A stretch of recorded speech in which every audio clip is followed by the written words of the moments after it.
Well, hello there, DFS family. We hope everyone enjoyed the stream last week. And welcome back to the Sunday School NFL DFS podcast powered by Fantasy Six Pack. I took home our weekly head-to-head matchup last weekend. And with that being said, I'm Pat Makowski. I'll be your host this week. As always, I'm joined by Mr. David Eddy, our self-proclaimed brains of the operation. As you can tell, we've got a new format this season as we're recording via stream. So let's get into it. A pretty good week of football last week, David? Except for DFS, I didn't. It was a tough week for me. We'll kind of cover some of those things. I don't think that my process was wrong. I just if you listen to a lot of I don't know what we want to say. If you would listen to a lot of so-called experts, a lot of us did not do so well last week because what made sense didn't end up panning out. So right. Not everyone obviously lost, but a lot of us did not do well. And as evidenced by our little contest here, what we did is we each put in a set of 20 lineups and we picked a particular contest that we were in together. That ended up just being a cheap-ass little dime time that we did. And you came in with a respectable score, 165.9, not too shabby. I came in with a less than respectable score as my high score of 147.9. So not so good there. And I guess if I would have had a little more time and I would have had the opportunity, I would have gone ahead and pulled my score up just so, my team up so we could have looked at it. But not really that big of a deal. The main takeaway here is, I, again, don't think my process was broken. Just didn't really work out as well as I would have hoped. And so no big deal. Had a terrible week. We move on and, make that up as we go. So that's right. Let's go ahead and get into that first game, Patrick. All right, so first up this week, we're going to take a look at the Rams at the Colts. Rams 3.5-point favorites in this one, over under 48.5 on the line. In this game for me, Dave, I'm kind of leaning towards some JT, little Jonathan Taylor, 7,200 in this one. The Rams weren't overly impressive against a mediocre, in my opinion, David Montgomery last week. Carson Wentz is going to take some heat from that Rams pass rush, and he has a very suspect offensive line. So he's going to have to get rid of it in a hurry. JT, I think, being a good pass catching back, he's gonna be the benefactor of some of those dump downs. On the Rams side of the ball, I'm digging on Kupp, Woods, Stafford. I think they're pretty affordable this week. And Stafford looked really good last weekend in a Rams uniform. It's hard not to with all those weapons, man. I'll tell you though, let me just hit on your point there, Jonathan Taylor. He's a guy that I'm most definitely not in on. I do expect that, Rams will probably get ahead early, stay ahead, and Colts will play some catch up, and they won't be able to do so. I don't really like their receivers. And the one guy that I do like a little bit, Michael Pittman, he's going up against Jalen Ramsey, so he might as well not even dress. And, they did throw the ball to the backs and a ton last week. I can't remember the exact number, but it was high. It was almost like 50%, something like that. So it might be, you might get more, targets than you would expect from Taylor. Hines is definitely their pass catching back. But, Taylor got a lot of work there last week. Same with Hines. They pretty much split carries.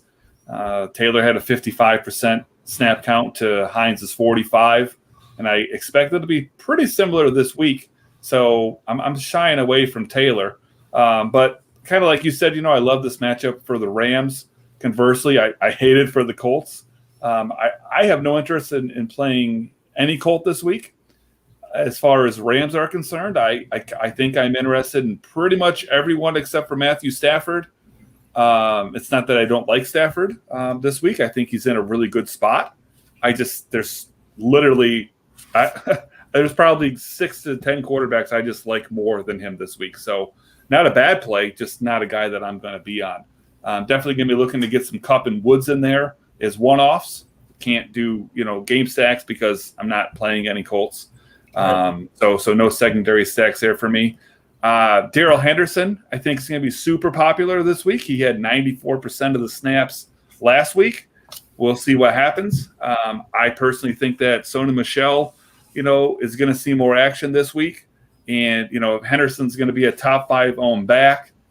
And I don't really think that he's in a smash spot. That's a very easy fade for me. I don't even know that I'll be underweight so much as I may not even have him in my GPP player pool. Okay. Let's move on to the Saints at the Panthers.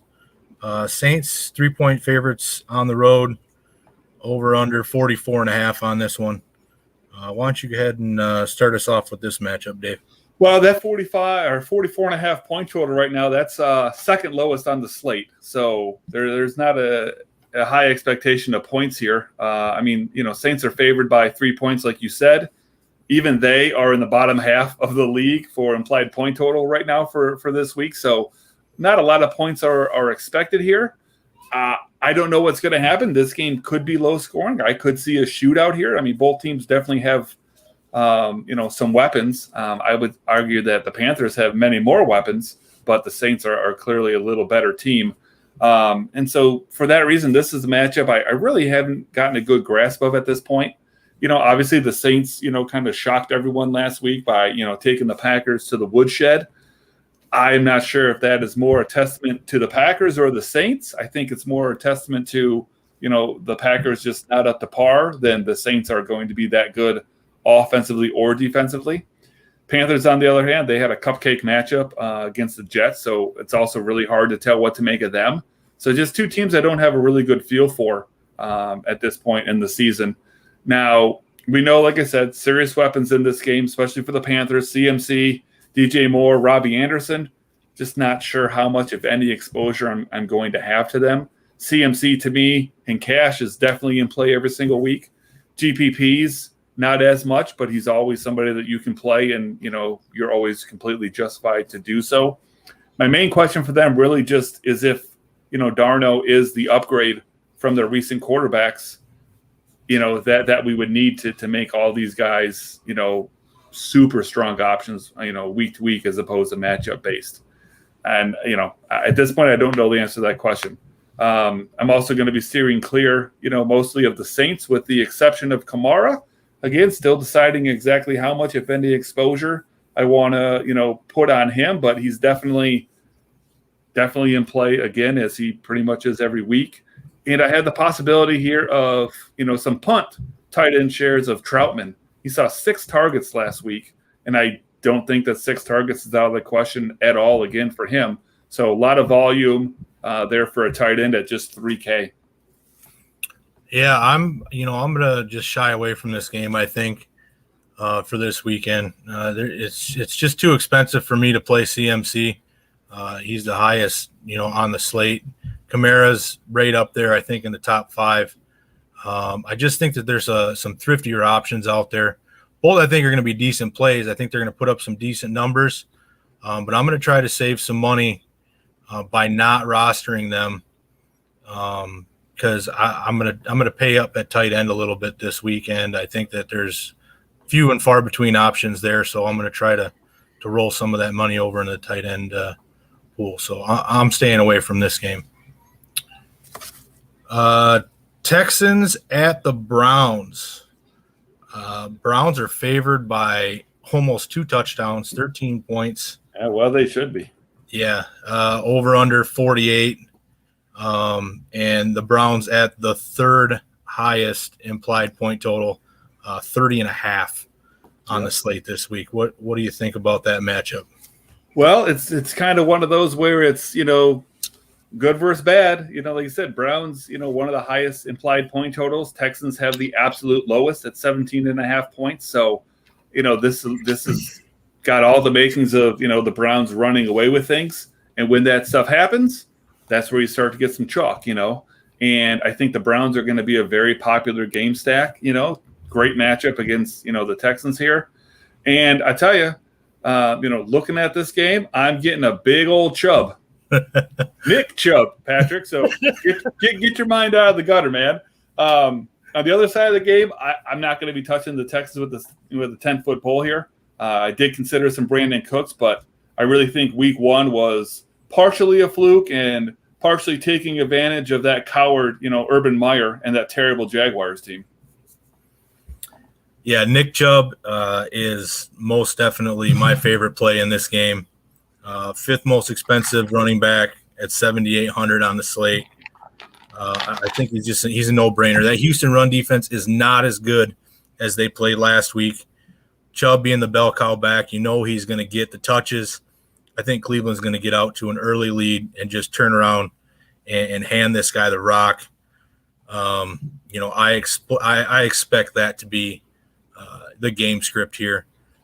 And I mean, last year he carried 19 times 120 something yards and a score against Houston. I think that's very, very feasible this year as well. Yeah, and I'll be really curious to see exactly where his ownership percentage comes in. Right now he's looking to be around 10%, which isn't bad. I mean, that to me makes him much more playable, puts him 8th right now as far as ownership percentage. And, you've got a guy like, Mitchell of the Niners is coming in a little bit higher than him.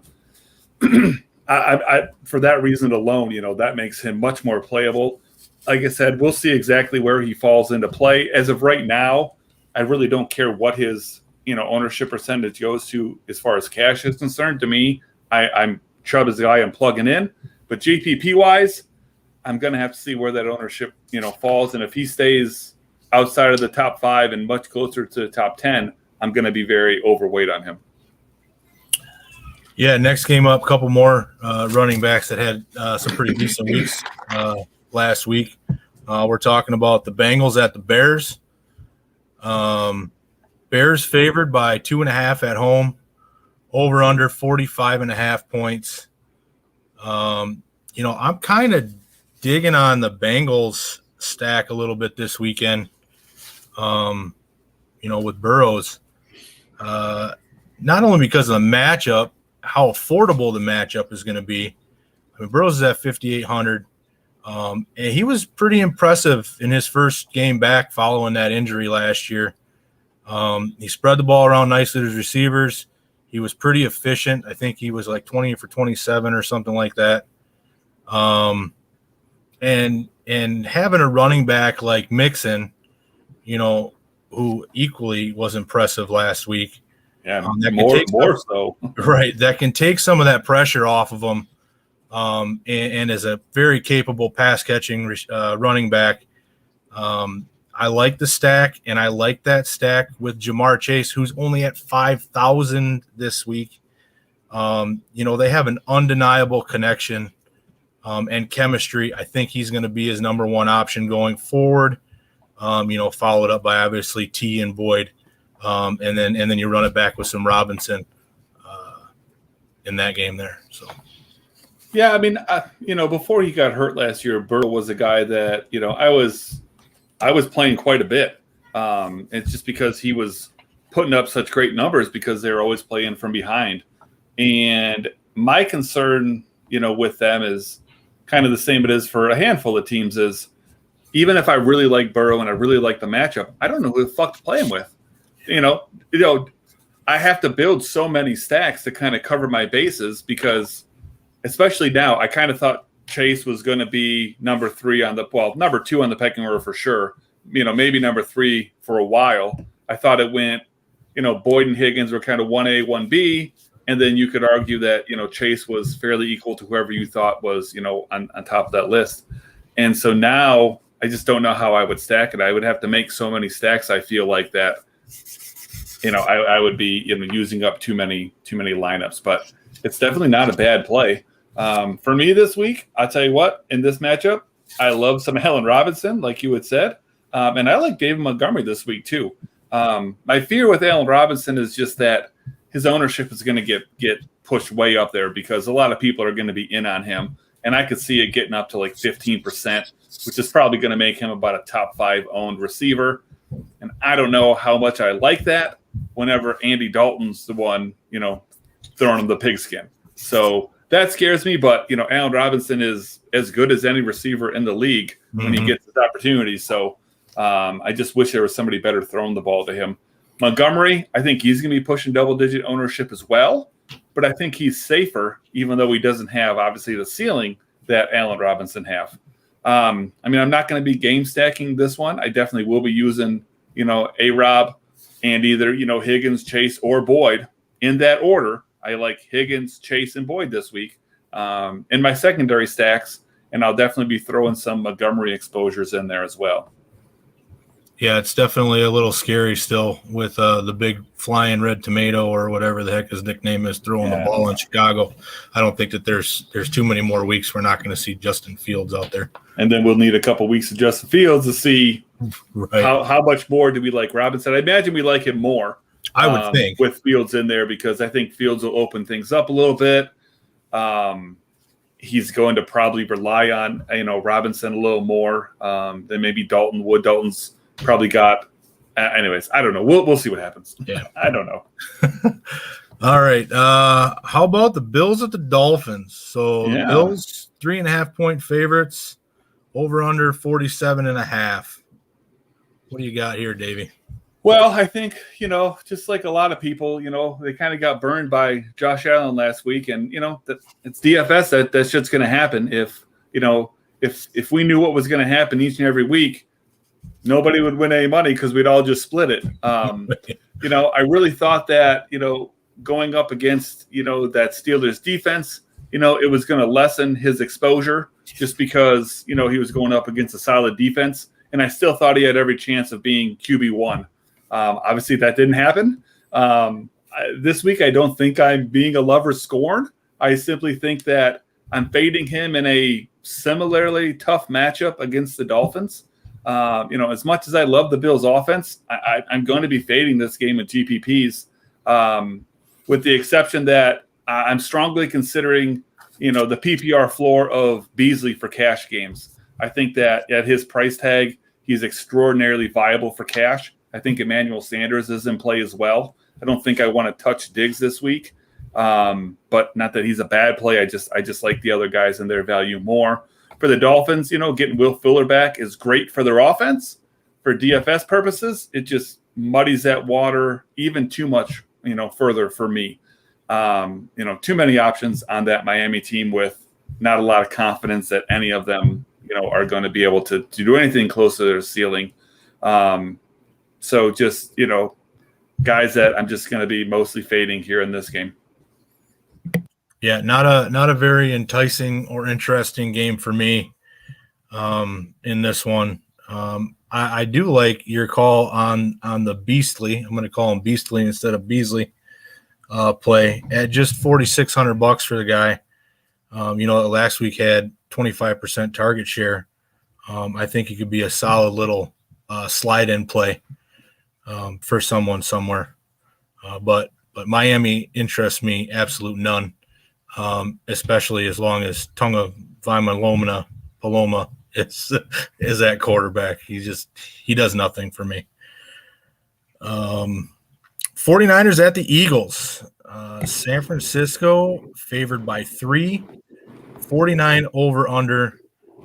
That's the 5th highest implied point total for a game this weekend.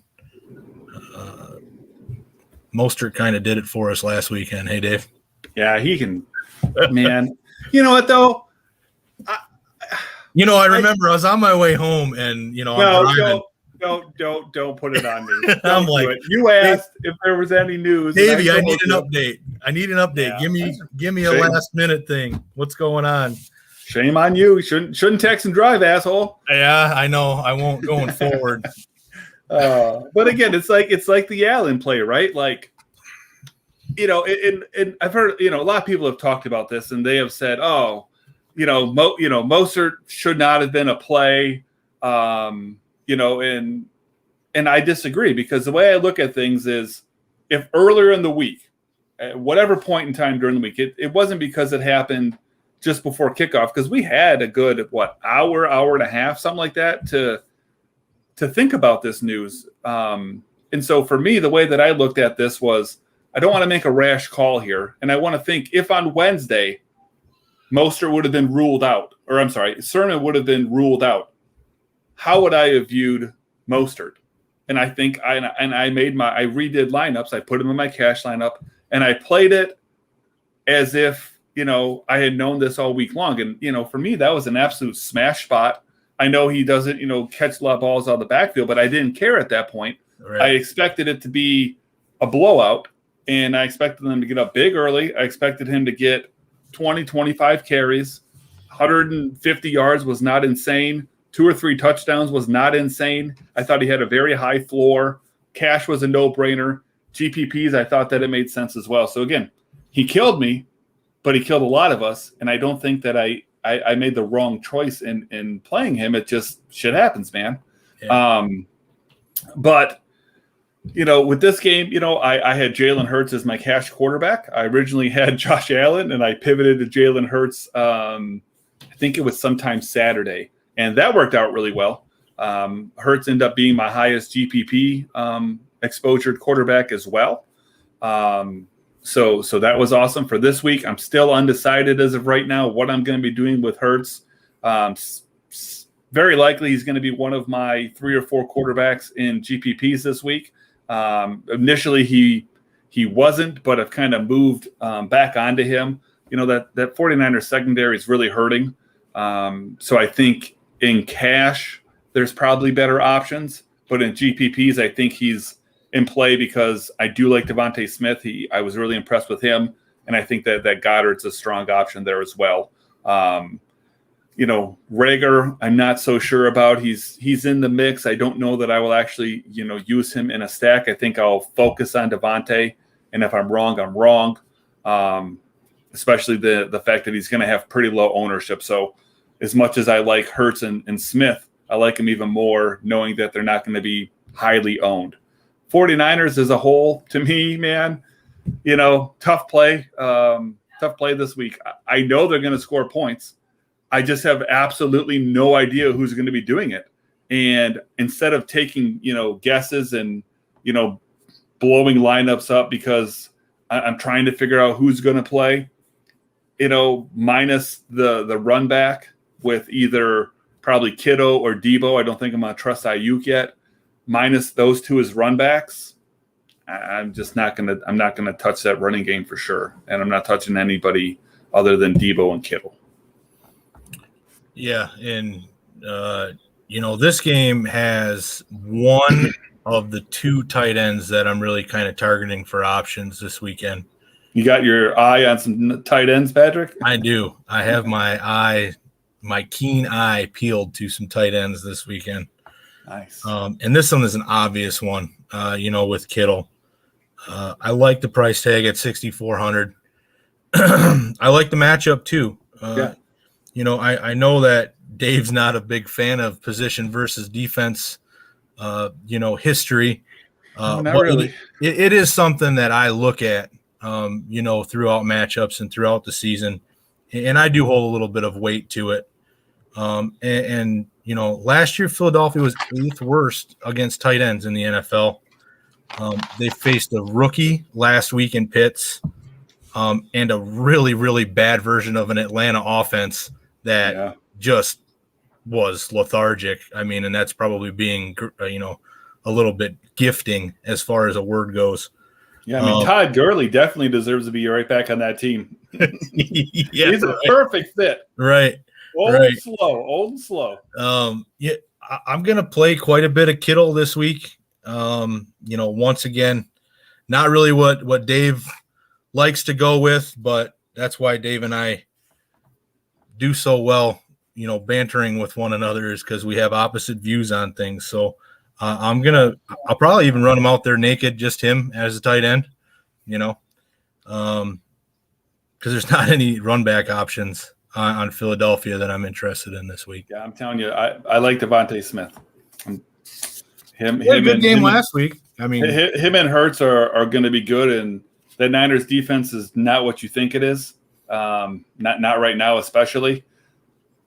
I keep talking to myself as the week goes on more and more into Hurts. So maybe he'll Hurts me or maybe not. I don't know. We'll find out, man.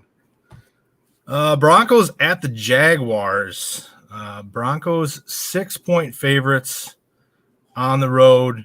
Over unders 45 in this one. And, talking rookies, how about the rookie QB over there in Jacksonville? What did he do for you last week?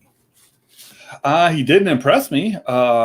It's a different world in the NFL. And, I consider Trevor Lawrence to be a generational type quarterback talent. But man, if it doesn't just go to show you, in the NFL especially, those around you make a world of difference. I mean, we can use Matthew Stafford as another example of this. In Detroit, even when he had good weapons, he never really had a good offensive line. And then when he had a good offensive line, he didn't really have the weapons. Now he goes to the Rams and he's got everything. Yeah. And, he didn't look like, an MVP last week, but, he didn't have to, first of all. And second of all, he was facing a pretty good defense. You know what I mean? Like all of a sudden, it just changes. So, I think that, Lawrence is probably going to get a lot of volume all year long, which, I like, but, volume is much more valuable from running backs and from receivers. I'd much rather have an uber efficient quarterback like Russell Wilson was last week than have, Lawrence out here throwing 55 balls. So I don't know. Maybe at some point we'll get on Lawrence. It's definitely not going to be, against the Broncos. That's a really good, defense. And even if I wanted to, I don't know who to play. I got Marvin Jones. We got DJ Shark. We got Laviska Shenault. I don't know who to play. So it's just easier to fade that entire team, which, oddly enough, the guy that I'm interested in is, again, another punt tight end, O'Shaughnessy here. Dude had 8 targets last week in, again, what was a high, volume passing attack. So the 8 targets is great, but, again, I'm looking at target share more than anything because 8 targets it would be a lot more on other teams, but with how much they threw the ball, it's still a good, share of that market. So, if he's going to get even a handful of targets again this week, which is entirely possible, what more can I ask for out of a $2,700 tight end?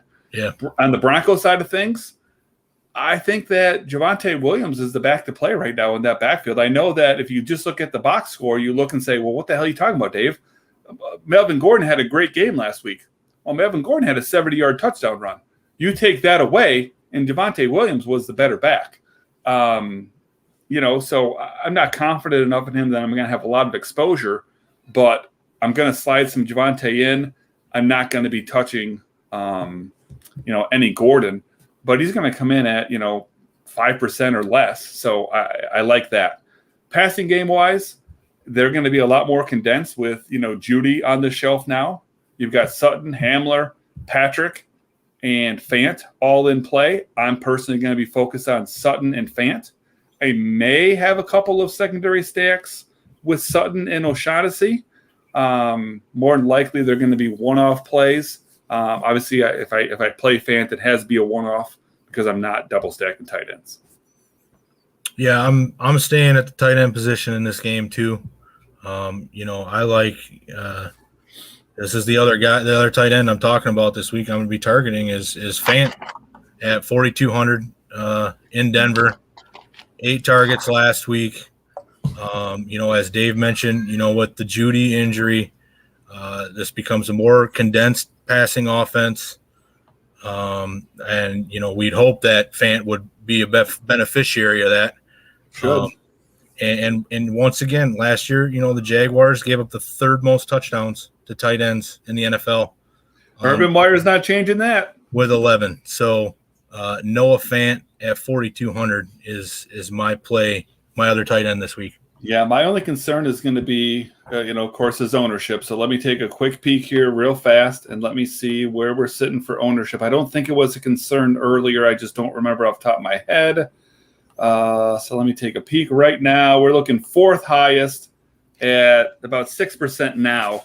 So that's not too bad. I mean, at tight end, you kind of got to just, deal with things sometimes. Right. And I don't think 4,200 is a bad price for him. I actually like him more than the guys that he's priced around. So for me, tight ends probably this week going to be either I'm going to pay way up for Kittle, but I'm only going to probably do that in game stacks. I don't like to pay up for tight end unless it makes a ton of sense. And I know you're going to ask a question later on that I'll dive a little more into what I mean by that. Or you can pay up a little bit for Fant, or I prefer pay way the hell down. So we'll see. All right. Next up, we got the Raiders at the Steel Curtain. Steelers favored by 6.5, 47 for the over-under. Steelers with the sixth highest implied point total this weekend, 26 3/4 points. Hey, that 3/4 points could make or break you. That's the truth. That's the truth. I think that there's some good stacking options in this game with Big Ben. But it just, once again, it comes down to the dice roll for me with those Pittsburgh wide receivers. You just never know who to go with. It appears, that Deontay Johnson is the number one option for him in Pitt. And by doing that, you can run it back with Waller. If you wanted to pay up for a tight end. That's paying up. He's 1,200 more than the next closest guy. Harris is going to be a highly owned running back this week. So my question for you, Dave, is I'll let you get into your little spiel here, and then we'll get back to that. Okay. So, Josh Jacobs is ruled out of this game now. He wasn't in play for me this week anyways. Initially, I thought to myself, okay, well, that makes Kenyon Drake a little bit interesting. Him and Jacobs almost split snaps last week. They each had 11 touches as well. But then John Gruden comes out and is talking about, basically he's talking about Peyton Barber.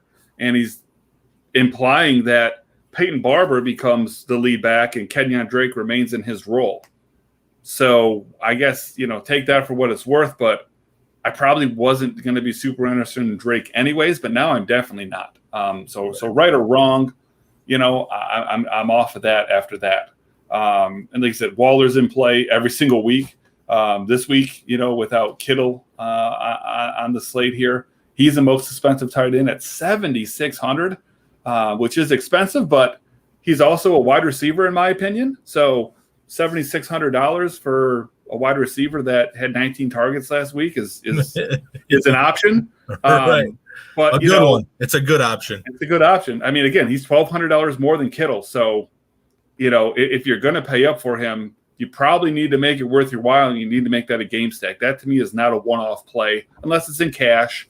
But again, in cash, I'm not paying $7,600 for a tight end unless they're in a smash spot. And I know your question is going to be something I'll talk more about, something like that on here. Pittsburgh side of things, Najee Harris is going to be absolute super mega uber duber chalk this week. Put all the adjectives in there you want to. He had 100% snap count last week. He's got a much softer matchup this week, so he is going to be like 25% or higher owned in GPPs. And for me, that makes it to where I'm going to be severely underweight on him. I may even completely fade him and take him right on my player pool. He's got a nice price, $6,300, but I'm going to be pivoting to guys in that same price range. I got Zeke, I got Montgomery, I got Carson to choose from. All guys similarly priced, but I'm going to be, having to fight half or less of the ownership by not touching Harris. And GPPs in cash, he's a lock for me. I'm putting him and I'm putting Chubb in my lineup, and I'm going from there. So, I mean, you know, and this is it. So if you know that you've got a guy that is going to be that high owned, Dave, Yep. How can you not just wash your hands with it, throw him in your lineup, knowing that if he goes off and you didn't put him in your lineup, then you're already playing from a disadvantage? Well, you've got to look at it, you know, a couple different ways. So you could look at it in the way of saying, okay, if everyone's playing him and I don't, and he has a big game, I'm screwed. Right? That's what you're saying. Yeah, that's exactly it. Well, let's reverse those roles. If everyone's playing him and he doesn't hit his ceiling, which everyone's expecting, now everyone's chasing you, so long as who you pivot to makes sense. So it really depends, and this is what we call leverage, right?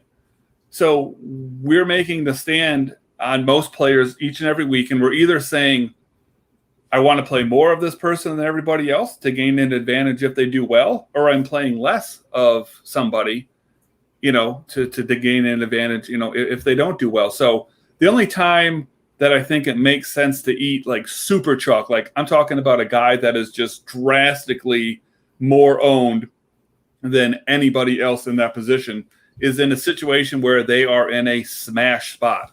So if this is week 8 and Najee Harris has had 6 straight 100-yard games, he's got, you know, a touchdown in, you know, 4 of his last 5, he's just killing it. They're facing the Jaguars. Maybe that's chalk I'm going to eat. Maybe the matchup in that case is so good that I just have to play him because everyone else is going to play him, and I'm likely to be put in a bad position by not playing him. The most common example for me of this is Travis Kelce.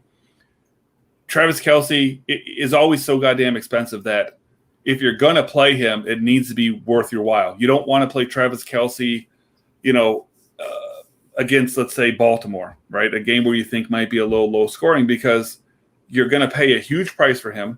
He's typically going to be the highest owned tight end anyways. And if he doesn't have a smash spot, you're probably better off playing somewhere else.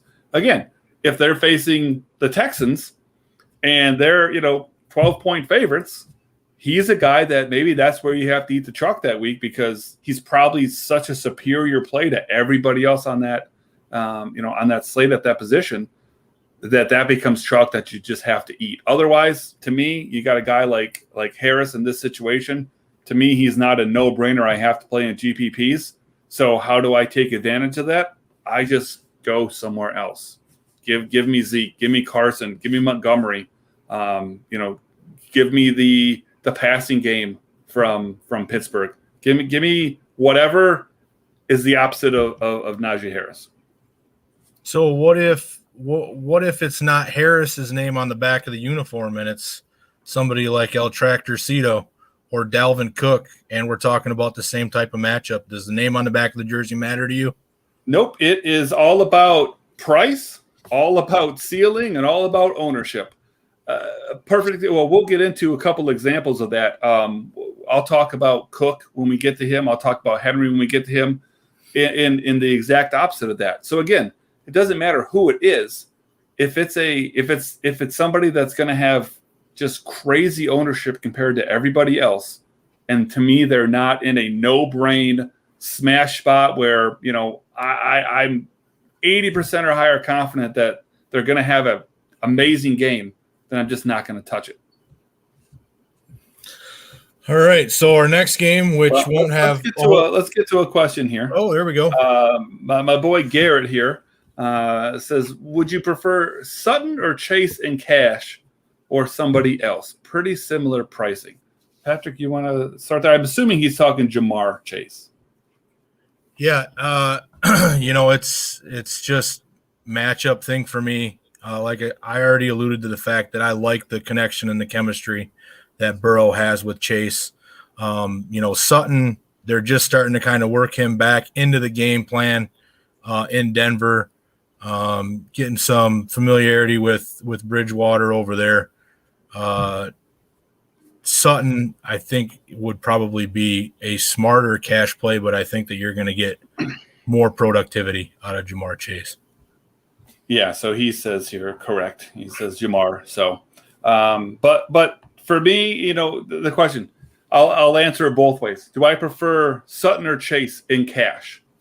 I prefer Sutton to Chase in cash because with Chase, I do have to worry about T. Higgins. I've got to worry about Tyler Boyd. I have to worry about Joe Mixon. I have to worry about the Bengals offensive line, for God's sakes. When it comes to Sutton, I've got to worry about Noah Fant and maybe a little Patrick, a little bit of Hamler, but I'm really only worried about Fant, and I'm worried about his health. But I have less to worry about when it comes to Sutton. Or would I play somebody else? The answer here in cash is, well, I'm playing somebody else. So if we're looking at that price tier, we've got a couple guys that I've talked about already that I like more, headlined by Devontae Smith. So for $200 more, I'm taking Devontae Smith. Personally, I even wouldn't necessarily mind paying down a couple $100 for a chance on Kirk, but I'd probably still take Sutton there. But I guess that would mostly answer Garrett's question. So Garrett, I'm sure you'll text me later with a lineup that has Sutton in it. And you know already that I'm going to tell you I prefer Devontae, but Sutton is a fine play. So the next game with not so many fine plays in it, we got the Patriots at the Jets. Patriots favored by 6 on the road, over under 42.5. Yikes. Not a very intriguing game here as far as plays go. Low scoring game. If I do anything in this one, it's going to be not watch it. Yeah, right. And I'm going to take the Jets at home with the points just because I hate the fucking Patriots. Hey, man, whatever. Like you said, this is an ugly one for sure. The one thing I will point out here, you've got Damian Harris at $5,400. I think he is going to garner way too much ownership this week because it looks like a smash spot for him on paper. If we've learned anything, though, the hoodie is a guy that you just can't trust his backfield from week to week. And as great as this matchup may look for Harris, I am going to be fading him for sure. For other options that I just have more faith in.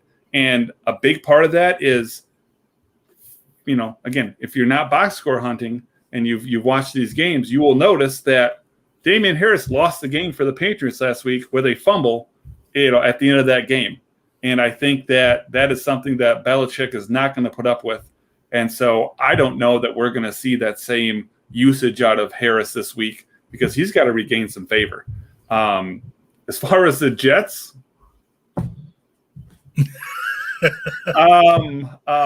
Corey Davis had a nice week last week. I don't trust Zach Wilson. I don't trust Zach Wilson specifically when he doesn't have any time to throw the ball. So hard pass for the Jets for me this week. Yeah. Now, if Zach Attack had AC Slater to throw the ball to, would you consider maybe sprinkling him in there a little bit? As long as Screech is not blocking for him. All right. And if they put Spano at tight end, then we're good. Then All right. I'm good because you gotta double team Spano in the red zone. That's true. All right, this is going to be a fun one here coming up. So we got the Falcons at the Tampa Bay Brady's. The Brady's favored by a whopping 112.5. 112. Over under 51. Third highest total implied for the week, and the Bucks are number 1 at 31 3/4 points. Yeah, well, they should. Shout out to Lucky Charms too. Hope you're doing well, man. What do you got in this one, Davey? I'll tell you what. Let me just start off. I already know what the final score of this game is going to be, Patrick. Tell me, Dave. I'm Final interested. score, 28-3. Oh, you're dirty. 28-3 final score. You can write that down. No. I know. Listen, sick burns aside. All right. Super juicy matchup for the Bucks. Definitely going to be right up there with the chalkiest stacks of the week. And I mean, well, they should be. Number one implied point total. Great offense against an absolute shithole of a defense. I mean, the problem I have with them is like you talk about with other teams here is I don't know who to stack them with, because I could easily go with Godwin. That makes sense. I could easily go with Evans because, Godwin got his last week and, Evans is due. That makes a lot of sense. I could go with Antonio Brown because he's also an elite receiver when healthy and has his head on straight, and he had an awesome week last week. I could go with Gronk because he won me a grand last week with his 2 touchdown catches. But therein lies the problem as well. If I'm playing a Brady stack, I don't know who's going to hit. They don't know who's going to hit. It depends on how things fall.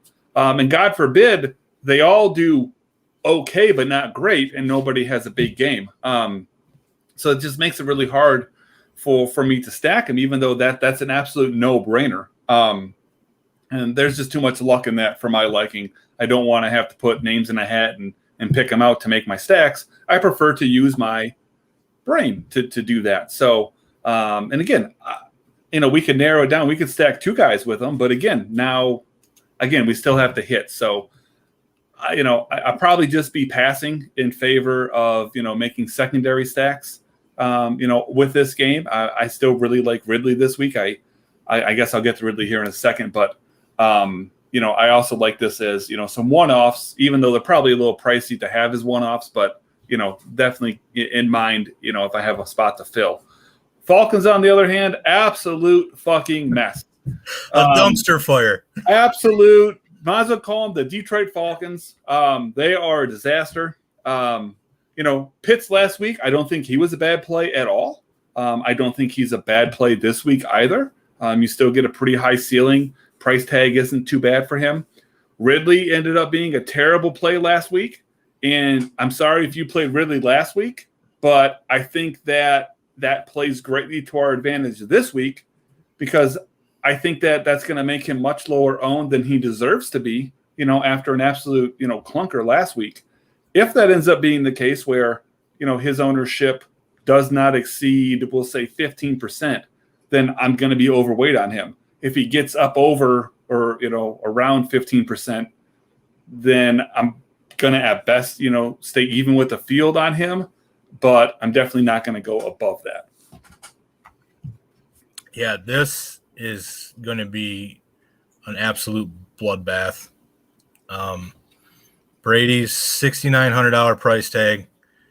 I think he's a lock this week to put up some big numbers. And I hate using the term, but he's my number 1 QB this week. The biggest problem is, like you said, is who do you stack him with? Well, how about Godwin? He's $6,600 this week. I am a believer in history of matchups, and I love the fact that Chris Godwin in 4 career games against the Atlanta Football Falcons has 26 catches for 467 yards and 7 touchdowns. Is that good? That is straight up video game stats right there, David. Ridley's a little pricey at 7,500, but he's an elite talent at the wide receiver spot. We know that he's gonna produce. He's gonna have to, because Matty Ice is gonna have to sling that rock a whole bunch of times to even try to compete in this game. And Ridley's going to be a solid run back option. But I love the Brady, Godwin, Ridley run this Patrick, week. If I may, can I poo-poo on your parade real quick? Sure. So you said what, the last 4 games, and then you gave the Godwin stats, right? Was it 4 games? 4 career games. I got it wrote down here somewhere. All right. Of those 4 career games, how many of them were with Evans, Brown, and Gronk also healthy and in the lineup? Don't know the answer to that. Tell me. But I don't know. But my point is there was definitely a point in time, at least one of those games for sure, if not two of those games, it was just Evans and Godwin. Adding Brown in there, who, if you remember, I know it was a few years back, but if you remember, Antonio Brown at one point in time was arguably the best receiver in the league. Yeah, I'm with you. So he's got a little bit more. So he's got a little bit more to deal with now. Again, I'm not saying that Godwin's not the play. Godwin could go for 175 yards and a touchdown, and you wouldn't bat an eye. He also could go for 3 catches and 50 yards because Evans and Brown both go for 100 plus and a touchdown. That's my only issue. You could be spot on with Godwin. I love the stats. I don't know. I don't know what's going to happen. Yeah, it's we keep saying it. There's probably 4 or 5 teams in the league that have such an elite core that it's literally a crapshoot. Yeah. Throw the names in a hat, pick one out. If you hit lightning in a bottle, and it doesn't get better than the Bucks because Godwin, Brown, Evans, they match up with any 3 in the league easy as long as they're healthy, of course. So yeah, that could turn out to be an absolute banger of a game. It'll be a fun one though. And let me tell you, these last 3 are 3 of my favorite. I really love these games. I'm really excited to get into these. Well, let's get into this one then. We got the Vikings at the Cardinals. Cardinals are 4-point favorites. Over under at 50.5. 4th highest implied point total. Cardinals 5th highest, 27.25 points. You really like someone in this one. Well, I like a lot of guys in this one. Let me just start off with, any week that Kyler's on the main slate, he is an option for me. The dude is legit. As a matter of fact, he's the only guy that I placed a preseason MVP bet on just because I truly do believe in him that much. And I'm not saying he's going to win the MVP, but at his odds and his talent level, that was a no-brainer. I think I got like plus 1,600 or something on him. And his matchup this week certainly is not bad. And he's got a healthy Nuke, of course. Naturally, that's a great stack. It's a little pricey, but that is as good of a stack as there is in the entire league. I would take that stack, in a vacuum over any Tampa Bay stack because, Brady's amazing. And yes, those 3 receivers are all fantastic. None of them are arguably better than Nuke, and Nuke's not arguably better than them. But Nuke doesn't have the same competition that those other guys do. So, I love stacking those 2 guys together. I don't care, even if they were to be popular this week. The good news is, though, I don't think that they're going to be. There's so many great stacking options this week that I think you're going to get them at a very fair and reasonable ownership. They could both be QB1 and wide receiver 1 this week, or any week for that matter. And of course, you can run that back with Jefferson or Thielen, and you can feel really good about your lineup. Even if you go the chalkiest version of that and go Kyler, Nuke, and Jefferson, yes, you spend a lot of money, but it's not going to be, I think, as highly owned as it would be in some other weeks, just because I think everything is going to be spread out as far as these stacks are concerned this week.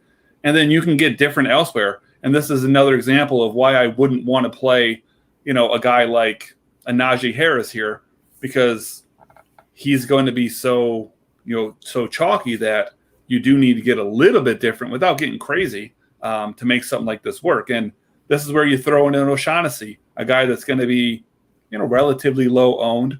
He's going to be a salary saver. You fire him in there, and all of a sudden, it starts to become a little bit cheaper. Other way I'm going to be playing this matchup, and I really feel strongly about this, is not game stacking it, but instead slamming Dalvin Cook into this lineup. I honestly think that this week Dalvin Cook is going to be my number 1 exposure running back. Anytime that Dalvin Cook is going to be garnering under 10% ownership and not even be inside the top 10 of most owned backs, that's when he can break a slate for you. And anytime I can break a slate with a guy that is elite and not paying $3,000 for Elijah Moore last week. I'm paying up for Cook here, but he's going to be so drastically under-owned that I'm gaining leverage, and I'm doing it by playing an absolute fucking stud in what I think is a fine matchup. I mean, I could argue for some Cousins stacks here as well, but he went to MSU, so he can fuck off. Yeah. Fuck off. Yeah. He can piss off is for sure. Yeah. Fuck right off. See, I don't care for the Dalvin Cook play this weekend. Great. I hope and everyone else feels that way. And and that's awesome, because there's another guy we're going to talk about later where when you find these situations where elite players that touch the ball are very low owned, I don't even care what the matchup is. They could be playing the Steelers this week, which I guess I would say that maybe, this may be his toughest matchup. And I would be not lock button, but he's going to be my number one owned back when people aren't even going to put him in the top 10. That's when I'm smashing Dalvin Cook. Yeah, I like your thought process. I just, I see what the Cardinals did El Tractorcito last week, 58 yards for around 17 carries. See, again, all working towards my favor. No, and like I said, I get it. The Murray Nook stack with Jefferson or Thielen is going to be inexpensive. Or Cook. It's going to be an expensive stack, but definitely can benefit from it, I think. Yep. Another fun one, Davey. We got the Dallas Football Cowboys against the Chargers. 3.5 point favorites. I think that's how it works, Patrick. Yeah, that's all right. Over under 55, highest implied point total this week. Chargers 4th highest, 29.25 points. I have a feeling that you like this one most. Well, yes and no. So first of all, this is the DFS game of the week, period. Okay. I think that, when deciding what you're going to do on this slate for this week, you've got to start here and decide what you want to do. Are you going to be game stacking it here? If so, are you doing so with Dak? Are you doing it with Herbert? Or are you doing it with both? And how much are you going to be doing it? Or do you hope that this game, underwhelms? It, hits the under, and you get some pretty good leverage by going elsewhere and avoiding game stacks here. I think you have to play secondary stacks at the minimum. But, I wish the answer to, my question about what to do here, I wish I had it, because those who get it correct this week are all but guaranteed to be profitable, so long as you don't shit the bed with whatever leverage you choose. But, there's so much talk about this game because everybody is in play. Cooper's in play. Lamb is in play. Zeke is in play. All of which I can make an argument and say this should be the highest owner on, or the highest, ownership for you on this slate. The same exact thing goes for Keenan Allen, Mike Williams, Austin Eckler. I could argue that any one of those guys makes sense to be your highest owned guy of the week. You can stack this game with any 2 of these guys, any 3 of these guys. You can stack this game with any 4 of those guys and be completely justified. What you've got to do simply is start with this game and make your DFS decisions from there. I know who I'm not trusting in this game, and that is Ezekiel Elliott. He has just been unproductive, unreliable. He's only got 3 games of over 70 rushing yards, 1 total touchdown since Dak went down in week 5 last year. I am going to stay far away from Zeke as possible. But I do like the Dak stack, with CD and Amari, and running it back with some Keenan Allen. I think that is a rather affordable stack this weekend. I think it's the play here, and this should be a really fun game to watch the football move up and down the field. I disagree entirely with you on Zeke, and I'm not saying that he's going to have, some big 40-point game. But he needs a 40-yard game before he can get a 40-point game. But what I will say is you gain the most leverage on each team by playing Zeke at a high level, and you gain the most leverage by playing Mike Williams at a high level. With that being said, if I go back here real quick and I just look at what my current, my current 20 lineups is as far as exposure right now, I actually look like I have 0 Zeke, which is fine because I think you either got to be completely off of Zeke or you've got to be overweight on him. You should definitely be off of Zeke. I am off of Zeke, and then Keenan Allen is tied for my second highest wide receiver exposure, and Mike Williams is right behind him. So yeah, I mean, again, this is a game you've got to pick and choose. The smarter money to me is to be heavy on Zeke, but you run the risk of that completely flopping in your face whenever I think you can be fairly confident in Lamb and Cooper. You can be pretty confident in Allen, and then you've obviously got Mike Williams who could go for 60 or 6. Yeah. Mike Williams is literally feast or famine a lot of times. So you've got to just kind of decide what you want to do with this game first and foremost. And there's nothing wrong with going heavy on Zeke. It may not work out, but if it does, you are so far ahead of the rest of the field. If this game is 20-17, you just got to decide, how much do you want to take that shot? But that could be a GPP winning move is Zeke. Well, there could be some pretty decent lineups built from this last game too. Yeah, so no doubt. We have the Tennessee Titans at the Seattle Seahawks. Seahawks favored by 6.5 points, 54.5 points. Over under, second highest implied point total for the week.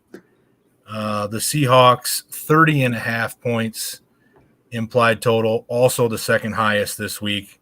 This is going to be a fun game to watch this weekend.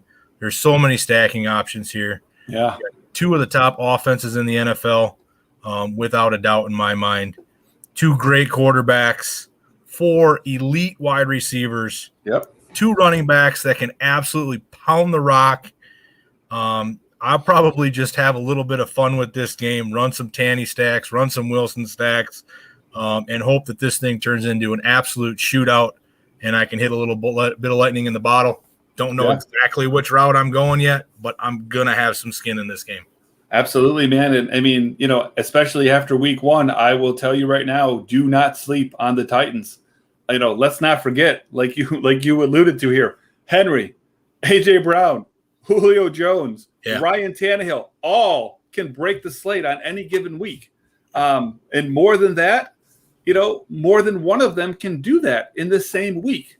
And, similar to what I preached about Dalvin Cook, Henry is looking to be well outside of the top 10, even further than Cook in ownership this weekend. And again, when that happens, that is the greatest time to get absolute massive leverage while playing a total stud, and those are the kind of plays that, can vault you into massive, GPP wins. Obviously, you're not going to play Cook and Henry probably in the same lineup. That doesn't make a lot of sense, but you need to force these guys in, and you need to be overweight on them, in my opinion, because this is when you can get the most value out of these guys whenever nobody else is playing them. Now, of course, you can take the more popular route and you can just ride Tannehill, who's been absolutely elite for a while now, and you can stack this, passing game in what could be the highest scoring game of the week. Of course, Seahawks side of the ball, you can say pretty much all the same things. Wilson is an absolute monster and had a huge game in week 1 on just 23 pass attempts. Stacking him with DK or Lockett or both of them is certainly in play. Chris Carson is certainly an option this week. Only problem with him and why I'm going to be a little bit lighter on him and why I'm more apt towards the passing game here is just because, Carson is probably going to be the second highest owned running back behind Harris. He'll be quite a bit behind Harris, but he's still going to have a pretty high ownership. So I think that Carson's a great cash play this week, but in GPPs, I'm probably going to be underweight on him. Not probably, I'm going to be underweight on him. Either way you slice it, man, this game is going to be less popular than, Tampa and Atlanta. It's going to be less popular than the Cowboys and Chargers, even though it's still got the same potential. So I think you could get a little bit different here, and you don't lose, much, if any, of the upside that you can get from this game. Yeah, there's definitely some games this week that are going to be fun to just try to build lineups for. Should be another pretty entertaining weekend of football. Hopefully a profitable one. Yeah, that would be nice. Well, we don't have Mostert to worry about ruining it for us this week, so it'll be some other asshole. But that's all I got on my end. Once again, we want to thank you all for tuning in, and keep us locked in for next week, next Friday, 8:00. And we will do it again. Good luck this weekend. Win big. And I'll tell you, Patrick, our score and our little competition this week is definitely going to be higher. This is a different week than last week. There are so many high point totals this week that I'm thinking that almost for sure one of us, probably me, is going to get over 200 points without question this week. So bring your big boy pants, because I am. I hope so. I need a little competition after week 1. All right. Well, we'll see what happens. I wish everyone the best of luck, except for Patrick. All right. Cheers, y'all.